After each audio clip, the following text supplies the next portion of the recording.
believe it or not, we have a guy on the phone right now who I think you would have loved throwing to when you were playing quarterback. Joining us now on the Notre Dame hotline is the 500th Notre Dame football player ever to be taken in the NFL draft, Miles Boykin. Miles was taken in the 3rd round by the Baltimore Ravens. Miles, I know I speak for everyone in the Notre Dame family when I say congratulations to you. You have to feel quite relieved now that you know where you'll be living and playing football for the next few years. Miles, can you hear me? Yes, I can hear you. Okay. You got to be relieved right now that you know where you're going to play and where you're going to be living for the next few years. How excited are you to be playing for Baltimore? Yeah, thank you. Thank you for having me, first of all. But, no, it's exciting. I think there was no better place for me, and I was just, obviously glad that I was selected and, extremely grateful to have another chance to play football again. Were you aware, it's kind of an interesting distinction, but you're the 500th player from Notre Dame to be drafted by the NFL? I didn't see it until after the draft, but that, to me, just makes this place that much more special. That means there was 499 people who went through the same thing I went through, the rigorous class load, and obviously the schedule that we go through and just playing at an elite level and going to school at an elite level, that shows that this place is truly special. Now, where were you when you got the phone call from the Ravens, and what was that moment like both for you, your family, and your friends?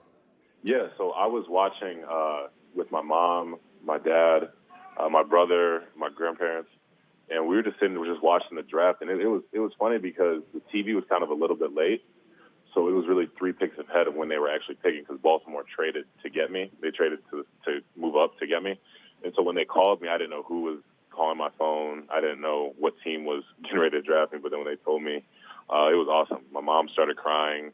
I couldn't really hear what they were saying at first because everybody was yelling. But, yeah, it was a moment I'll never forget. You led a very talented Notre Dame team last season, 872 receiving yards, 8 touchdowns. Let's talk about these past few months since the Cotton Bowl. What was the piece of information or the pieces of information that you received that convinced you that you should go into the draft this year? Well, yeah, just talking with my family, the biggest thing is that they wanted what was best for me.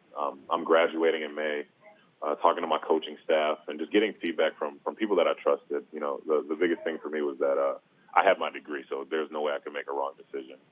It really just came down to, what I wanted in football and how I picture myself in the league.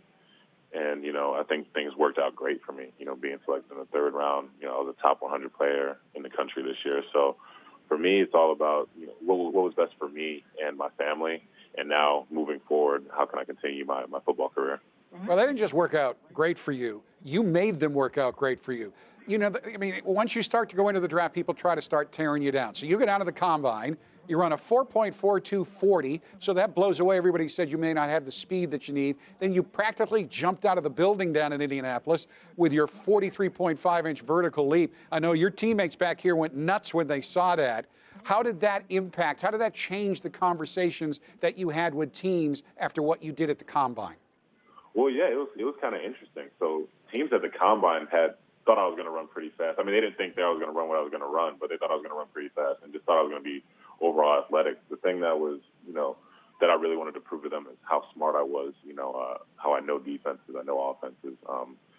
I'm here to learn. I'm here to work hard, and, that I have a lot more in my tank that I can go while I'm in the NFL.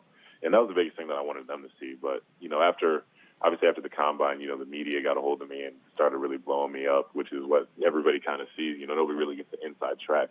So it's a cool process. It's draining for sure. You go about 3 months on pins and needles, just not knowing if you're going to play in the NFL, not knowing if you're going to get drafted. Really, you have to bet on yourself. And it's tough for those 3 months because, your future is so undetermined.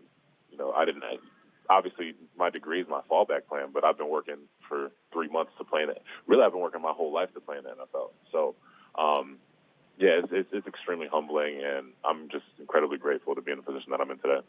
Well, no doubt in my mind or anybody's mind back here, you are going to be outstanding.